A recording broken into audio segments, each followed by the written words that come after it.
Hello friends, welcome to today Samayal. இன்னைக்கு நம்ம today சமையல்ல ரொம்ப நாளைக்கு வச்சிருந்து சாப்பிடுற மாதிரி பால்லாம் எதுவும் சேர்க்காம கேரட் தேங்காவை பயன்படுத்தி கேரட் பர்பி எப்படி செய்யலாம்னு பார்க்கலாம். இது செய்யிறது ரொம்ப சுலபம், 10 நிமிஷத்துல வேலை முடிஞ்சிரும். குழந்தைகளுக்கு ரொம்ப பிடிக்கும். இது இப்போ எப்படி செய்யிறதுன்னு நம்ம பார்க்க ஆரம்பிச்சிடலாம். அதுக்கு முதல்ல ஒரு panல 1 டேபிள்ஸ்பூன் அளவுக்கு நெய் சேர்த்துக்குங்க. நெய் உருகி வந்த பிறகு 1 கப் அளவுக்கு கேரட் துருகல். இது வந்து சரியா 4 மீடியம் சைஸ் கேரட்டை காய் துருகிறத பயன்படுத்தி துருகி எடுத்திருக்கேன். சேர்த்துக்குங்க. கூடவே 3/4 கப் அளவுக்கு தேங்காய் துருகல் சேர்த்துக்குங்க. எந்த கப்பால் அளக்குறீங்களோ அதே கப்பால் அடுத்தடுத்த அளவுகளை அளந்துக்குங்க, சரியா இருக்கும். இப்போ இதை ஸ்டவ்வை மீடியம் ஃப்ளேமில் வச்சுட்டு அதில் இருக்கக்கூடிய அந்த ஈரத்தன்மை கொஞ்சம் போகிற அளவுக்கு நல்லா வதக்கிங்க. இது வந்து வதங்கி வர்றதுக்கு சரியா ஒரு 5 நிமிஷம் போல் எடுத்துக்கும். இப்போ பாருங்க, சரியா 5 நிமிஷம் ஆயிடுச்சு. இப்போ இதில் 3/4 கப் அளவுக்கு சர்க்கரை சேர்த்துக்குங்க. உங்களுக்கு இனிப்பு சுவை கொஞ்சம் குறைவாக வேணும்னா 1/2 கப் அளவுக்கு சேர்த்துக்கலாம். இதற்கு நீங்கள் நாட்டு சர்க்கரை கூட பயன்படுத்திக்கலாம், நல்லாயிருக்கும். சேர்த்துட்டு இது எல்லாத்தையுமே நல்லா ஒரு தடவை கலந்து விட்டுக்குங்க. சரியா ஒரு 2லேருந்து 3 நிமிஷத்துக்குள்ளே அந்த சர்க்கரை நல்லா உருகி உங்களுக்கு இந்த பதத்துக்கு வரும். இப்போ கொஞ்சமாக ஏலக்காய் பொடி சேர்த்துக்குங்க.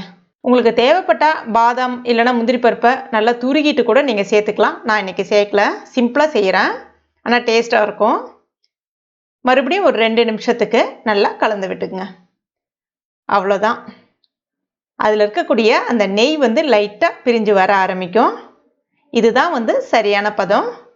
இது அப்படியே சாப்பிட்டாலே ரொம்ப அருமையாகவே இருக்கும். ஆனால் இது நம்ம ஒரு பர்பி ஷேப்புக்கு கொண்டு வரணுன்றதுக்காக ஒரு கண்டெய்னரில் ஒரு பட்டர் ஷீட் ஒன்று போட்டு வச்சுருக்கேன். இது இல்லை உங்ககிட்ட அப்படின்னா ஒரு சில்வர் கப்பு இருந்தால் கூட அதில் கொஞ்சமாக நெய் தடவிட்டு நேரடியாக கூட சேர்த்துக்கலாம்.